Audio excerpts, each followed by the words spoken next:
विकासा सुखाने नांदत असताना एक दुष्ट काळ यवनाची वक्र दृष्टी महाराष्ट्रावर. महाराष्ट्र परकीय स्वारांच्या टाचेखाली भरडला जातो.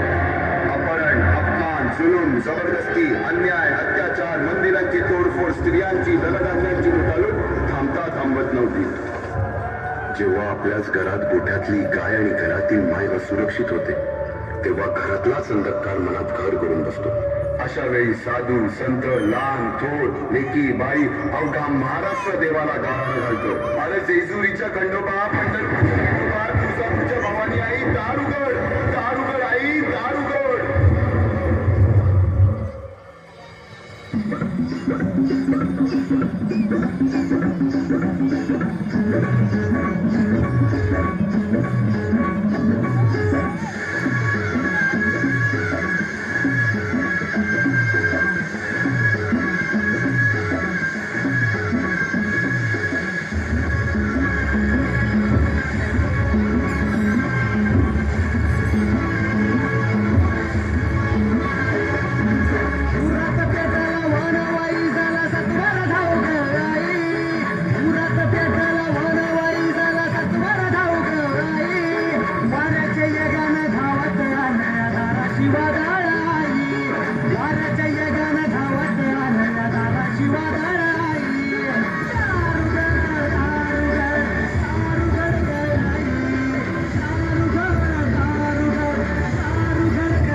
सरते शेवटी देवानं गाराणं ऐकलंच.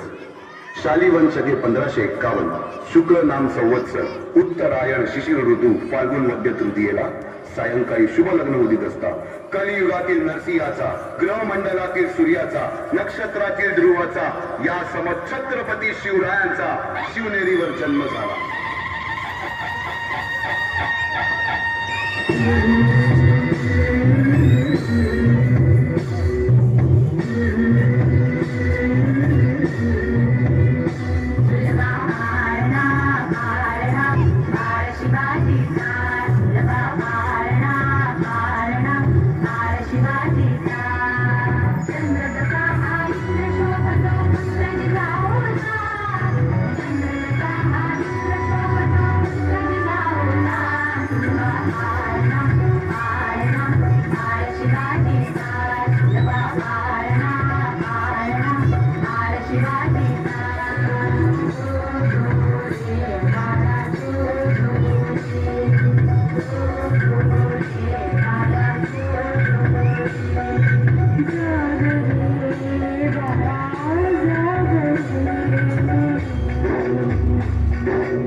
बालवयापासूनच शिवबांना माँसाहेब जिजाऊंनी रामायण, महाभारत अनेक कर्तबगार माणसांच्या नेतृत्वाखाली महाराज बालवयापासूनच घडू लागले.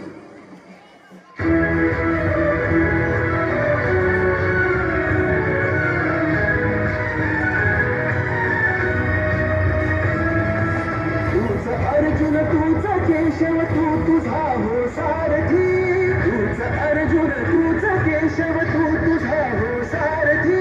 करुणी मार गणी वावर दे भूमीस आहुती, करुणी मार गणी वावर दे भूमीस आहुती. तूच अर्जुन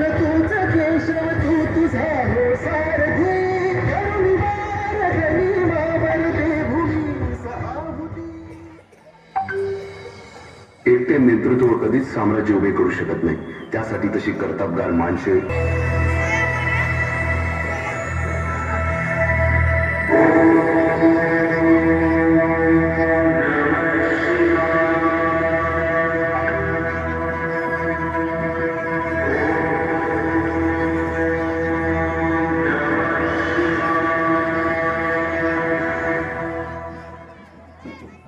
आम्ही मराठे यवनांची पीडा नष्ट करण्यासाठी हिंदवी स्वराज्य स्थापन करीत आहोत. यवनांची पीडा नष्ट करण्यासाठी हिंदवी स्वराज्य स्थापन करीत आहोत. राष्ट्रभावनेने संघटन करून राष्ट्रभावनेने संघटन करून देशावरील परकीयांचे आक्रमण नष्ट करीत आहोत. देशावरील परकीयांचे आक्रमण नष्ट करीत आहोत. स्वकीय व परकीय शत्रूंचे उच्चाटन करण्यासाठी स्वकीय व परकीय शत्रूंचे उच्चाटन करण्यासाठी स्वराज्य स्थापन करीत आहोत. स्वराज्य स्थापन करीत आहोत. यात तू आम्हास यश द्यावे. यात तू आम्हास यश द्यावे. हे राज्य व्हावे, हे राज्य व्हावे ही तर श्रींची इच्छा. ही तर श्रींची इच्छा. रायरेश्वरासमोर शपथ घेतली आणि स्वराज्याची घोडदौड सुरू झाली. तोरणा किल्ला घेऊन स्वराज्याचे तोरण बांधले. पुढे मुरुंब देवाचा डोंगर, कुवारी गड, सुभान मंगल, कोंढाणा, शिरवळचा किल्ला, पुरंदर आणि 12 मावळ स्वतंत्र झाला. पुढे राजांनी पराक्रमाने जावळी देखील घेतली. परंतु त्यानंतर स्वराज्यावर ओढवले भले मोठे संकट. ते संकट म्हणजे अफजल खान.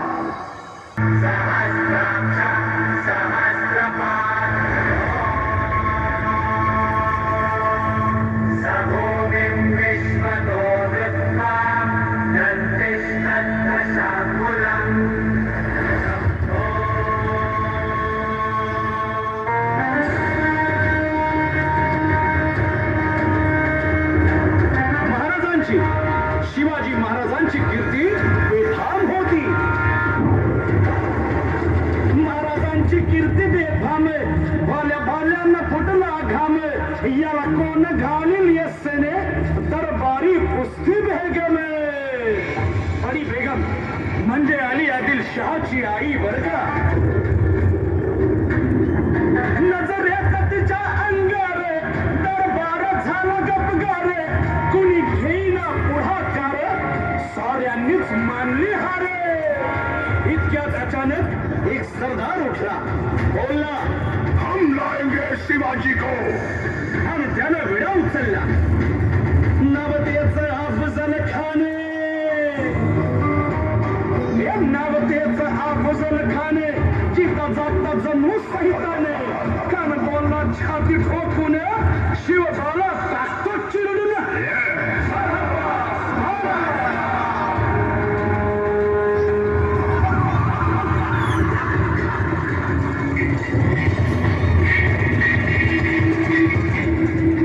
आता शिवबाचं काही खरं नाही.